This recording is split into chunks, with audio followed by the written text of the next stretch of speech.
Welcome to this installment of Context is King, where I get to sit down across the pond with author of YouTubers, Chris Stokel-Walker, to discuss his new book, YouTube and All Things Related. Chris, good morning. Thanks for joining us. Thank you for having me. So the first question I ask, I've written a couple books myself, is when and where and why did you decide to write YouTubers? So I decided maybe about 2 or 3 years ago that I wanted to do this.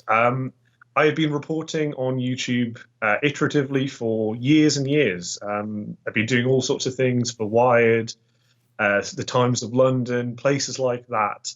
And I'd kind of been looking for experts. And one of the ways that I look for experts is I go to books. And then so I go on Amazon, type in YouTube, and I find that really you have things like get rich quick guides, you have YouTube for dummies and things like that. And there was nothing that looked at the scale and the scope of this site, which has become our society for the past 14 years. And I kind of thought, well, that's really weird. And then obviously we had a couple of books out in the last few years from YouTube executives and YouTube staffers. Not sure where I sit on whether or not they're very good or not. I mean, YouTube is going to promote its own, I suppose. And so I kind of thought, well, there should be an independent, in-depth look at this. So it was kind of an attempt to summarize, 14 years of history in 352 pages, which is always fun. So I mentioned that YouTube is revolutionary, whereas Netflix is evolutionary, because Netflix just took programming that we saw on TV and theaters and basically just brought it to you. So it's a great convenient, shift, but it's nothing, in my opinion, that's revolutionary. YouTube changed the definition of quality, but to kind of connect it to your book, it also changed the definition of what a celebrity is, right? So you talk about a lot of these so-called YouTubers. Now take us through that. Why is it that all of a sudden you're seeing this paradigm shift where the definition of a celebrity has changed? I mean, it's just a lower barrier to entry, which ties into that thing where you talk about YouTube being revolutionary and not evolutionary. So, the same way that you started WatchMojo and things like that, I imagine that it didn't take an awful lot of startup money to get that thing going, in the same way that a kid who is 13 or 14, they could be based in the UK like me, or they could be based over where you are, and they just say, right, I want to start doing stuff and I'm going to become someone. And it gives them that connection, doesn't it? I mean, that's the thing, Ash. It's like we have these traditional celebrities who are Hollywood or TV stars, and they seem kind of distant, and that's the parasocial relationship between these things. And that's what really, again, revolutionizes this idea of celebrity. They become essentially viewer celebrities. They're creators on one hand, but also they're one of us. And that's what I find fascinating about it, really. Now, is there a sense of envy or resentment from, other media organizations, traditionally, journalists, so to speak, when they see these YouTubers that are now, you always look at like the 1 in a million who becomes successful and drives the Ferrari. You don't look at all the so-called, those who fail. Or do you think that, no, it's just they're the same way that before you looked at celebrities, that relationship and dynamic between journalists and media and them hasn't really changed? Or do you think there is a little bit of a head scratching going, why is it that these people, these normal types otherwise have millions of followers and get to live the so-called good life? Yeah, 100%. I mean, there is. I mean, there are probably about half a dozen journalists worldwide that cover this thing with the respect that it deserves, that say, you know what, you're here on your own merit. You worked your ass off to do this, and good on you. In the other people, a lot of these editors and program producers and just day-to-day journalists that I interact with, they often say, well, actually, who are these people? Why should we care about them? And they're just getting a free ride. And I think, well, no, these people are the media. They are replacing you, and you really do need to pay attention. So yes, absolutely, there is very much a sense in traditional media that they want to try and ignore this and they want it to go away. But I will say there is not this weird conspiracy theory that we see. I've seen Hank Green responding to it on YouTube, kind of saying they wonder whether or not the media is deliberately trying to downplay the popularity and the success of YouTubers and creators on the sites. I don't think that's the case. Yes, their lunch is being eaten by YouTube. You look at the UK, you look at the US, you look everywhere, and you see the amount of time spent on linear TV, on catch-up TV from traditional media is plummeting. And YouTube viewing is rising in the same way that Twitch is and things like that. But they know that. And what they're doing instead is they're not trying to downplay it. They're actually just trying to steal the stars. So we have in the UK, the BBC, the state broadcaster, our equivalent of like an ABC or something like that. They are starting a daytime TV show later this month where they are basically just taking a YouTuber, putting it into a traditional TV format, which never works. Never. They're going to try it anyway. Not going to work. Why do you think that's never worked? I've spoken to a lot of Hollywood agents and folks, and they have their reason. But why do you think historically taking a YouTuber and putting it in a traditional format doesn't work? It's a different skill, totally different skill. I mean, you have, I have a weird sort of earpiece here, like an IFB that I could wear for a traditional TV piece. And that gives me a producer in my ear. Now, a YouTuber, a creator, isn't going to be used to that. They're not going to be used to multiple camera shoots necessarily. They're not used to the language or the pacing or the presentation of traditional TV. And so it's a completely different skill.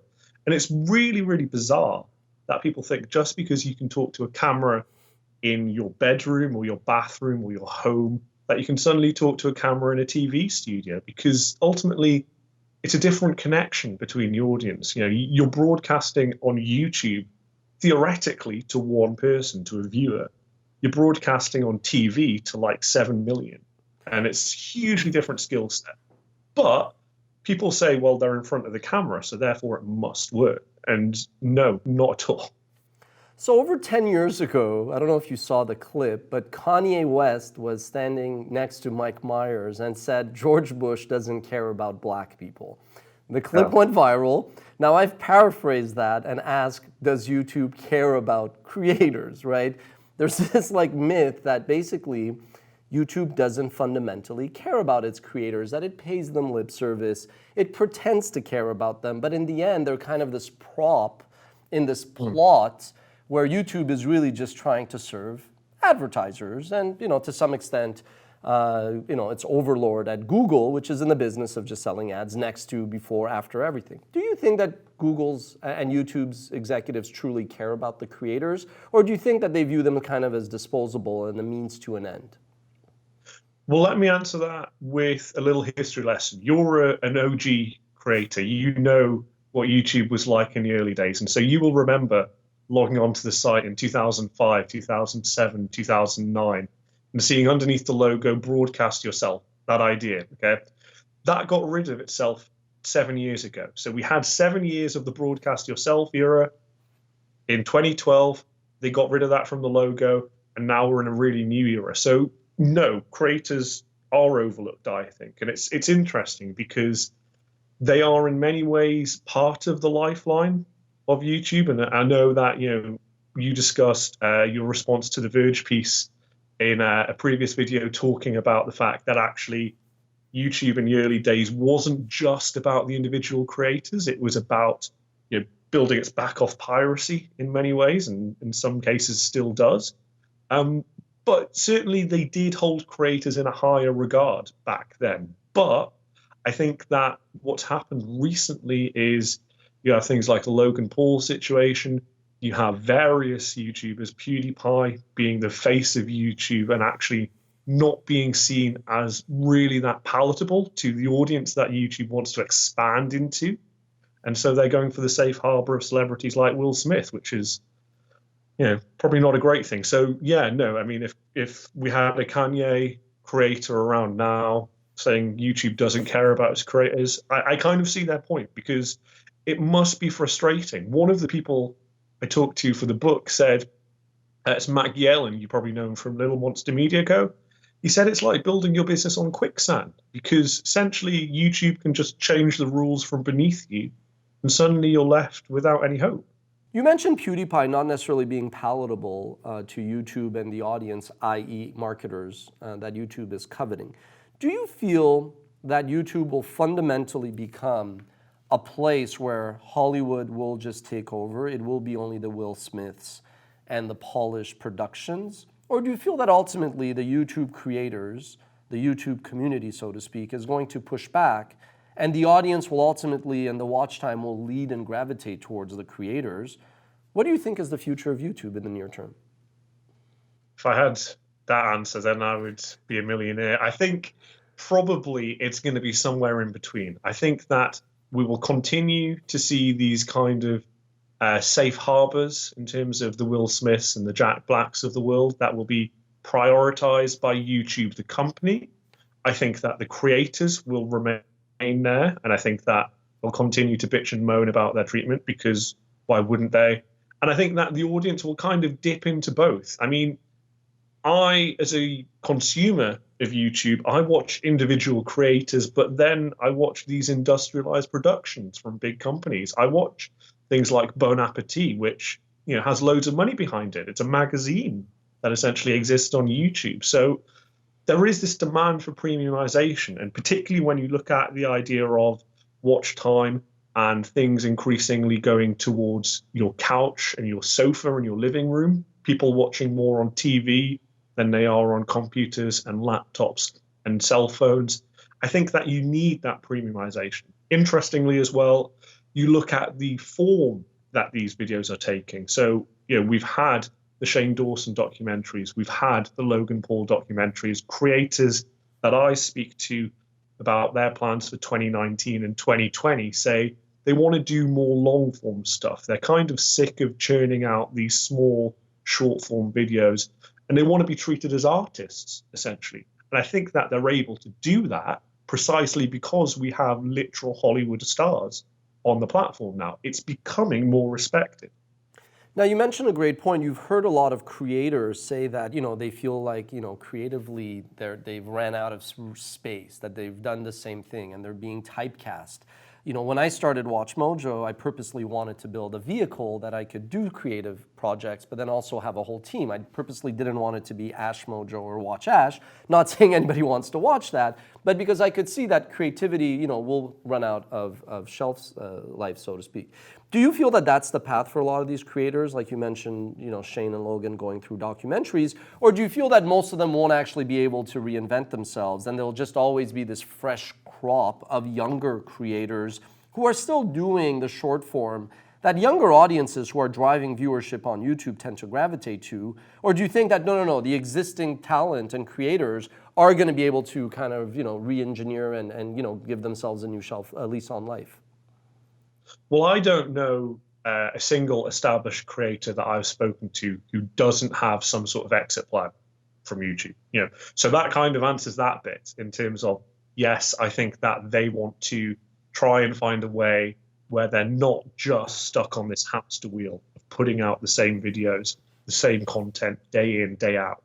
I think that will always exist because we love snackable video.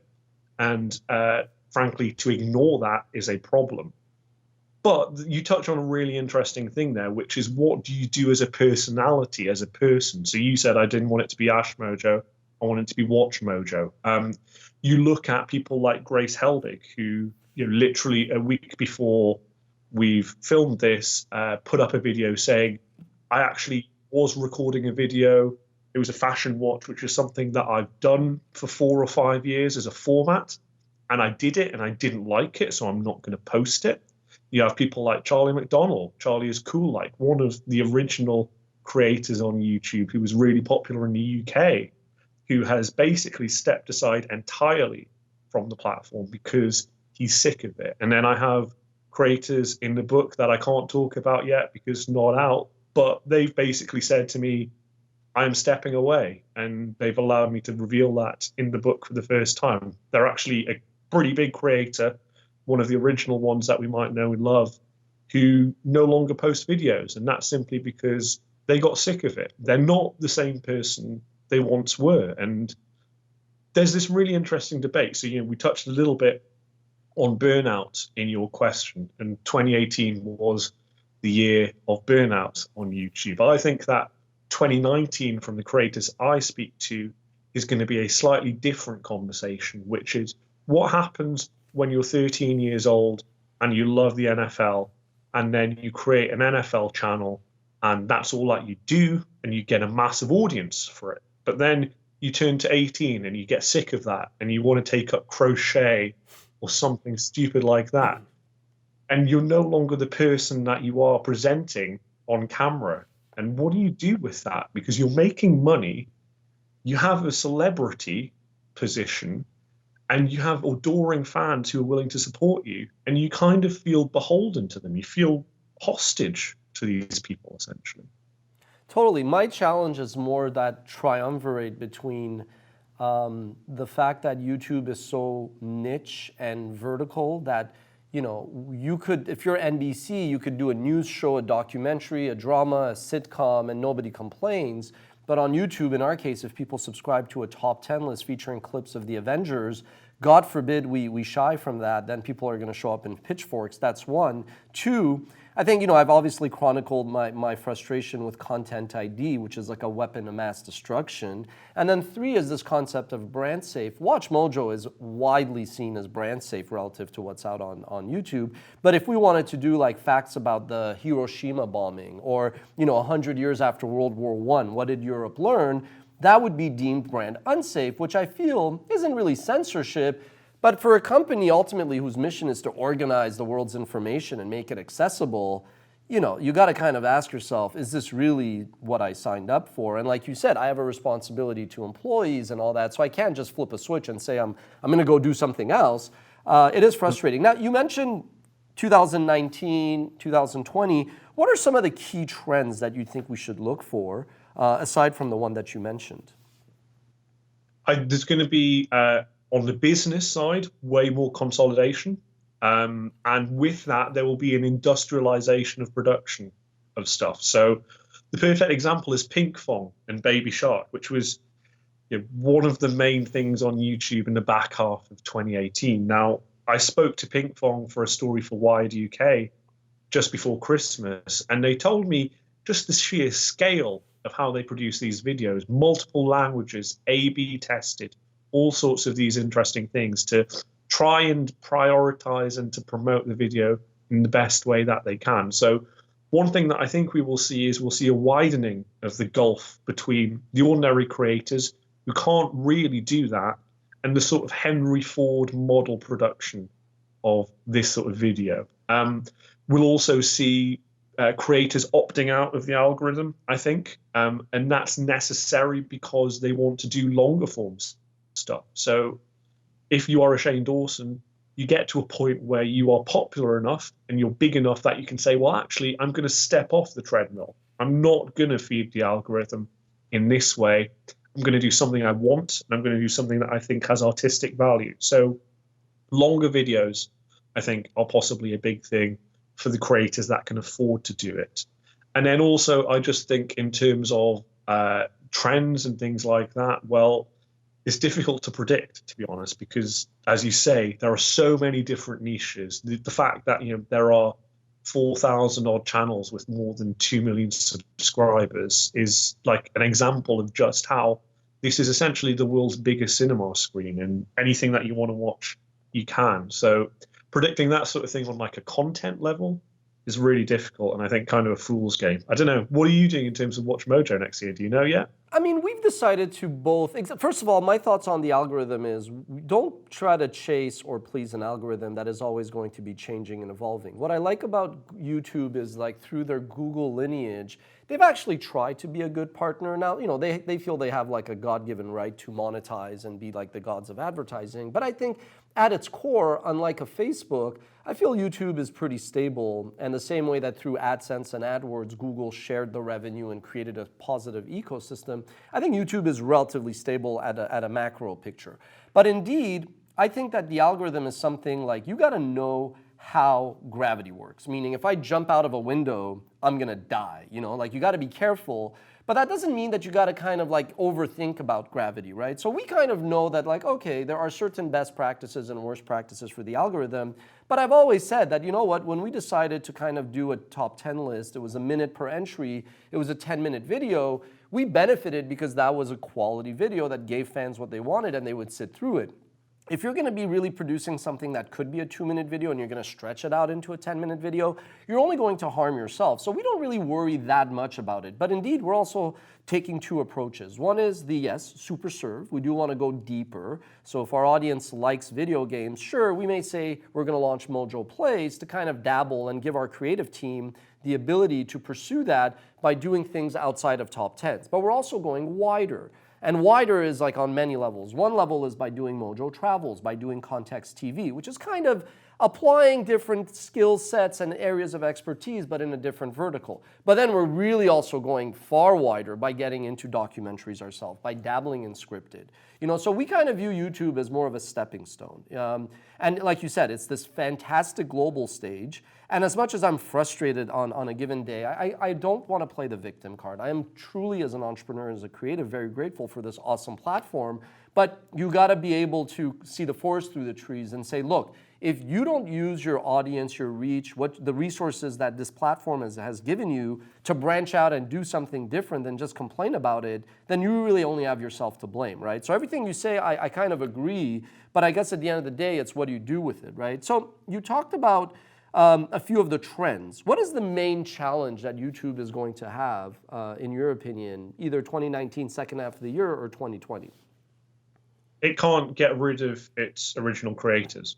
That's the big stumbling block. If you could have a YouTube without the creators that do things like videotape a body hanging in a Japanese forest, then YouTube would get rid of them tomorrow. But you can't, because with them you have the audience, the majority of the audience, and they're really dedicated as well. So that's going to be, I think, the big issue is there's going to be more scandals. That's not a bold prediction. I'm really sorry. I'm trying to be a soothsayer, but I can go for the obvious one, to be honest. We've had 2 years now of successive scandals, and YouTube has just staggered from one to the other, just taking hits from every side and not done a lot about it. So that's going to be the big thing again. There's going to be another scandal. Don't know what it's going to be, but someone will find it, and YouTube will probably overreact, as many people think that they have in fairly recent scandals as well.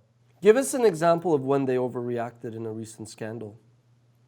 The closure of the comments for kids channels. I did a story for Wired about that, and because it came right at the end of the book publishing process, I was able to fold in a little bit of that. But comments for kids channels, some of them, they're a lifeline. They're a way to build that community, and that community is what separates YouTube from traditional TV. So you get rid of that, as they're going to, and those creators suddenly lose their unique selling points. They're kind of screwed, and they're really annoyed about it, because how do you build up that audience without talking to people in the comments? It's a bizarre one, but I get it, because also YouTube ultimately is a business, and they have a bottom line, they have advertisers to please, and so they desperately need to keep them happy. And if it causes a few thousand creators in a relatively niche area to say, well, this isn't the platform for me, then it's not a big hit for them, probably. Yeah, it's casualties of war. Do you think their CEO, Susan Wojcicki, is the right person for the job?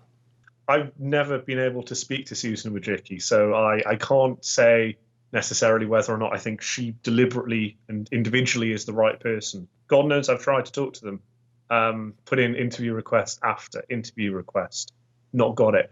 I think that it speaks more generally to the difficulty of YouTube, though. I don't think it's necessarily Susan Wojcicki that we need to be looking at. I think it's the company as a whole, and it suffers from a sort of mass paralysis because it is so big. The individual staff members there, as has been borne out by reporting in Bloomberg and the New York Times in the last few weeks, they want to do good. But basically you get to the size of YouTube and you end up not being able to take crucial decisions. And when you do, it's too late. So I think that you often overreact. And that's what we've seen in terms of many of the decisions that they've made recently. So individually, I can't single out any one single YouTube staff member and say, no, they're doing a terrible job, because I don't think they are. And I think that there's not this mass conspiracy that YouTube is trying actively to make things worse. I think they're probably trying the best they can, but I think they're probably not set up in the right way to deal with these really fluid issues. I agree. I've been very lucky over the last 10, 12 years. If you think of one company that's kind of become our extended family, it's YouTube, right? I mean, I've got to know a lot of people. We've been in the trenches. They try to be neutral, given especially our main copyright dynamic, but I think they're just in a very tough spot. And I also think these are extremely intelligent, successful people who then come and a lot of their job is just being yelled at by creators, by marketers. I actually sincerely feel sometimes bad going to them with our problems because they're just in this unique place between, you know, all these rights holders who complain, these marketers who complain, these creators, and then WatchMojo shows up with its own bag of problems. And so I kind of get it. Now, that said, do you think that YouTube is a monopoly? Yeah, of course. I mean, look at the numbers, 1.9 billion monthly active users. You look at the world's population and take into consideration that 50% of them do not have an internet connection. So immediately you're down to like 3.5, 3.75 billion people. And then you take away China, which is 1.3 billion, 1.4 billion, and doesn't have a YouTube version. It has its own versions. And suddenly you do the math and you think, well, yeah, it is a monopoly. It's the world's second biggest website. I don't think you cannot be a monopoly in that instance. And do you feel that it causes harm to the consumer through its monopolistic-like reach? Not actively, no. I mean, I think that they do the best they can, but I think that they just don't think ahead in many ways. They don't think critically about the potential car crashes that are coming around the corner. And I think that's partly because they are focused on growth. I think it's partly because they have so many things to do. They have to deal with complaints by you and complaints by other creators and all of these things and copyright and all sorts. But I think that what's needed, and I hope that they will do it because, frankly, I'm a consumer and I really like consuming stuff on YouTube. I hope that they will take a step back and say, you know what, we have in the past 2 years just run around like headless chickens, just going from crisis to crisis, trying to put that fire out, trying to put that fire out. And I think I really want them to have one person maybe or a team that says, you know what, we're going to step back and we're going to say, what are the fundamental problems with our platform? How can we fix them? And just take that team and try and fight those fires proactively rather than reactively. I agree on that point. I feel like, unfortunately, and they're very intelligent. It's not a lack of intelligence. I think it's just perspective and they're in the trenches. They just are fundamentally not aware. You know, I've had conversations with them that I'm just sometimes take a step back and go, oh my God, they don't even understand the possible like fire that's about to kind of get out of hand here. Or they don't even understand the risk or the harm that this causes. And it's not malice. Okay, so a couple more questions. Do you think that there's any merits in YouTube not being part of Google? Or you think it's moot? I mean, it would be nice for me as a journalist to be able to get their financial breakdowns, which I can't get as a result of them being part of Google. So yeah, I think there's a merit in that.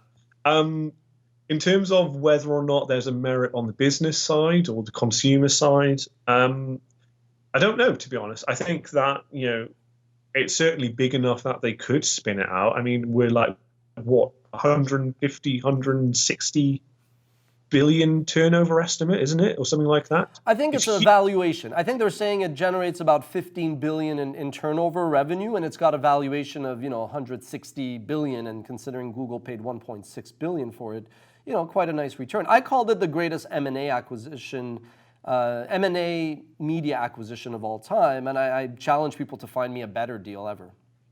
What's interesting, though, is that you have the benefit of hindsight there, because you look at the reporting at the time, and there were so many reporters and so many investors saying, this is an awful investment. They've overpaid. This is a ridiculous purchase. And actually, smartest thing in the world. Yeah, I actually wrote an article a few days before saying that YouTube could be profitable if it wanted to. It wasn't, but it could be if it ran display ads. And I thought it was a great deal, but I was already on YouTube, and I could see that it was just crushing the competition even then. So a couple more questions. Let's say tomorrow you talk about exit strategy. Let's say I just want to walk away. I'm done fighting the copyright fight. I'm tired of, let's hypothetically. You come on and you are CEO of WatchMojo. What do? What are the 2 or 3 things, opportunities you tackle? What are the things you would change? You have the keys to the empire. What's your call?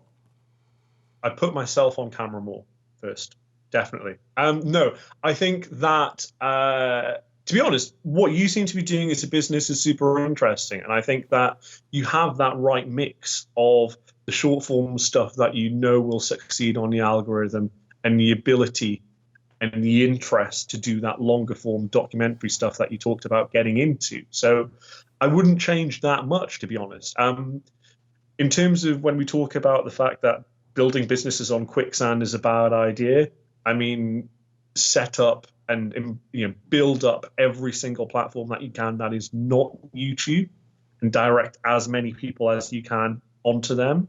Build out the merch. People love merch on YouTube, so let's get some more WatchMojo merch on there. Let's take a leaf out of the Paul Brothers book and start hawking it every 2 minutes to our viewers. That's a great thing for them to do. But no, I think that you have to. Basically, I think YouTube is here for the long run. So I don't think you have to worry about it going away tomorrow or in 5 years or in 10 years. It's too established for that. And the only way that it could be challenged is if Amazon decides to really pay attention to Twitch, which it hasn't done for most years so far. And even then, you look at the actual numbers involved, and Twitch is so much smaller. So YouTube is dominant, and it's not going away tomorrow. But also, you have to bear in mind, as you say, you might get sick of it. So try and build an exit strategy yourself. I think that's the thing. It's not a sinking Titanic ship or anything like that, but always make sure you have a life raft. You mentioned Twitch. What do you think of TikTok? I mean, it's great. I don't understand it because it's just 12-year-olds doing crazy things. No, I mean, I went to VidCon London in February, and I was there doing a panel discussion and also a little bit of reporting. And I went to mainly YouTube panels where the panel took place, and at the end of it, a bunch of people my age and older asked really earnest questions of the panelists. And I went to a TikTok panel, and a TikTok panel took place, and there were, I think, 4 TikTok creators on there. And they finished the panel, and then about 50 people's hands shot up, but they were all 8-year-old girls. And they all asked questions like, what do you do if you laugh in the middle of a TikTok? What's your favorite color? Things like that.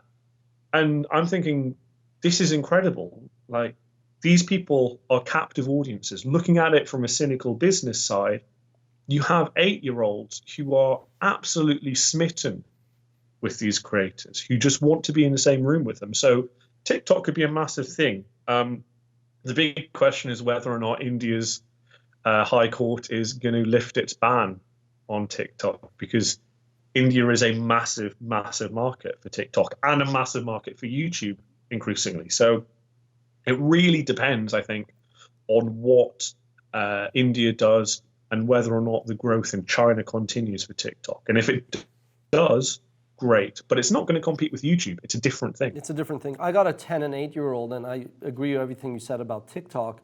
Going back to India, I feel one reason why YouTube was swallowed by India, or India swallowed YouTube, is because both in terms of low-cost production, India is there, super strong.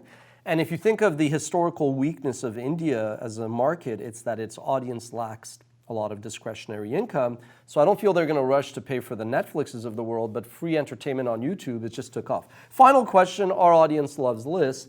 Give us 3 or 5 facts about your upcoming book, YouTubers, that you think our audience would be surprised about, look forward to. Okay, so let's start with the scale of it. 4,000 channels at the end of 2018 had more than 2 million subscribers. That shows that you can build a massive, massive audience, and nobody needs necessarily know about you in the mainstream. Let's talk about the sheer scale of things being uploaded onto YouTube. So now 500 hours of content being uploaded every single minute, which is ridiculously big. And let's talk about one other thing, one fun factoid, which is the people who think that YouTubers are good role models. This is exclusive polling that I did for the book. Turns out that a lot of UK adults do not think that YouTubers are good role models for their kids. So if you want to make it big and you want to be rich, do some family-friendly content. Parents will love you for it. You'll be a good role model. You'll be popular with advertisers. Money. Great, fantastic point. We launched Junior Mojo as a parent and, someone that had built a business on YouTube.